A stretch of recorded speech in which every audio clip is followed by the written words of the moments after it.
স্রোতে সে ভারসাম্য হারিয়ে স্রোতের সঙ্গে ভেসে যেতে লাগলো। তার তীক্ষ্ণ দৃষ্টি বা দ্রুত ঠোঁট কোনোটাই এই প্রাকৃতিক শক্তির সামনে দাঁড়াতে পারল না। সে চিৎকার করে সাহায্যের জন্য ডাকতে লাগলো। অহংকারী বক। অনেক অনেক দিন আগের কথা, বনের এক নদীর তীরে বাস করত এক বগ, যার নাম ছিল শুভ্র।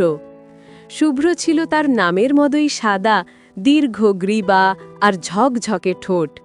সে ছিল দেখতে সত্যিই সুন্দর, কিন্তু তার এই সৌন্দর্যের সঙ্গে মিশেছিল পর্বত প্রমাণ অহংকার। সে নিজেকে বনের সবচেয়ে বুদ্ধিমান শিকারী এবং সবচেয়ে গুরুত্বপূর্ণ প্রাণী মনে করত।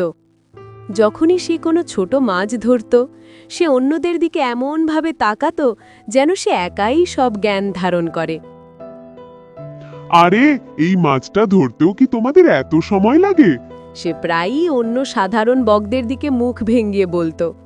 আমার মতো নিপুণতা আর তীক্ষ্ণ দৃষ্টি না থাকলে সারাদিন শুধু জল ঘেটেই মরবে। বনের অন্য প্রাণীরা, যেমন শান্ত কচ্ছপ দল, চঞ্চল মাছরাঙা এবং মৃদুভাষী হাঁস পরিবার, তার এই গর্বিত কথায় বিরক্ত হতো, কিন্তু কেউ কিছু বলতো না, কারণ শুভ্র সত্যিই খুব দ্রুত শিকার করত। একদিন সকালে আকাশে মেঘ জমতে শুরু করল। মাছরাঙা দ্রুত মাছ ধরে নিরাপদে ফিরল। কচ্ছপরা জলের গভীরে আশ্রয় নিল, কিন্তু শুভ্র নদীর তীরে এক পা তুলে দাঁড়িয়ে রইল। এই সামান্য মেঘে ভয় পাবার কি আছে? সে চিৎকার করে বলল, আমি হলাম শ্রেষ্ঠ শিকারী, ঝড় বৃষ্টির তোয়াক্কা করি না। অল্পক্ষণের মধ্যেই প্রবল বৃষ্টি আর ঝড় শুরু হলো। বড় বড় বৃষ্টির ফোঁটা তার গায়ে আঘাত হানতে লাগলো। তীব্র বাতাস তার লম্বা পালকগুলোকে এলোমেলো করে দিল। শুভ্র তবুও নড়ল না। সে ভাবল, এটুকু কষ্টের সামনে পিছু হটলে অন্যরা তাকে দুর্বল ভাববে। সে দেখতে পেল নদীর মাঝখানে থাকা তার সবচেয়ে প্রিয় শিকারের জায়গা, যেখানে বড় মাছরা থাকে, সেখানে জলের স্রোত অত্যন্ত বেড়ে গেছে।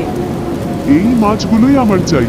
অহংকারী শুভ্র ভাবল, এই ঝড়ের মধ্যে অন্য কেউ সাহস করবে না। আমি প্রমাণ করে দেব আমি সেরা। সে জলে ঝাঁপ দিল, কিন্তু অহংকার তাকে ভুল পথে চালিত করেছিল। জলের স্রোত এতটাই তীব্র ছিল যে শুভ্র ঠিকভাবে পা রাখতে পারল না। দ্রুত স্রোতে সে ভারসাম্য হারিয়ে স্রোতের সঙ্গে ভেসে যেতে লাগলো। তার তীক্ষ্ণ দৃষ্টি বা দ্রুত ঠোঁট কোনোটাই এই প্রাকৃতিক শক্তির সামনে দাঁড়াতে পারল না। সে চিৎকার করে সাহায্যের জন্য ডাকতে লাগলো। তার ভাগ্য ভালো যে সেই সময় নদীর কিনারায় একদল রাজহাঁস শান্তভাবে দাঁড়িয়েছিল। তাদের মধ্যে প্রধান রাজহাঁসটি, যার নাম ছিল শান্তি, দ্রুত তার দলের অন্য হাঁসদের নিয়ে এগিয়ে গেল। শান্তি শুভ্রকে প্রায় ডুবে যেতে দেখে বলল, ভয় পেও না শুভ্র, একসঙ্গে মিলে আমরা তোমাকে টেনে তুলব। রাজহাঁসেরা এক সারিতে এসে তাদের শক্তিশালী ডানা ঝাপটিয়ে একে অন্যের সঙ্গে গলা জড়িয়ে ধরে একটা মানব শৃঙ্খলের মতো তৈরি করল। তারা ধীরে ধীরে জলের গভীরে গেল এবং শুভ্রর লম্বা গলা ধরে তাকে টেনে কিনারায় নিয়ে এলো। যখন শুভ্র নিরাপদে কাদার মধ্যে বসে হাঁপাচ্ছিল, তখন তার অহংকার চূর্ণ হয়ে গিয়েছিল। সে ছিল বিধ্বস্ত, কিন্তু বেঁচে ছিল। শান্তি তার দিকে তাকিয়ে মৃদু স্বরে বলল, শোনো শুভ্র, আমরা জানি তুমি খুব ভালো শিকার করো, কিন্তু মনে রেখো, শক্তি কেবল একার নিপুণতায় থাকে না, থাকে অন্যদের সঙ্গে মিলেমিশে থাকার মধ্যে। যখন প্রকৃতির সামনে অহংকার দেখাও, তখন প্রকৃতি নিজেই শিক্ষা দেয়। শুভ্র মাথা নিচু করল।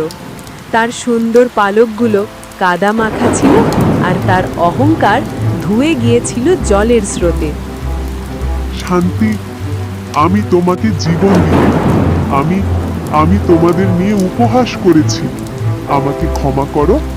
আজ থেকে আমি বুঝলাম যে সাহস দেখানোর অর্থ একা থাকা নয়, বরং প্রয়োজনে সাহায্যের হাত বাড়িয়ে দেওয়া এবং সাহায্য গ্রহণ করা। সেই দিন থেকে শুভ্র আর অহংকারী বগ রইল না। সে রাজহাঁস আর অন্য প্রাণীদের সঙ্গে মিলেমিশে থাকতে শিখল।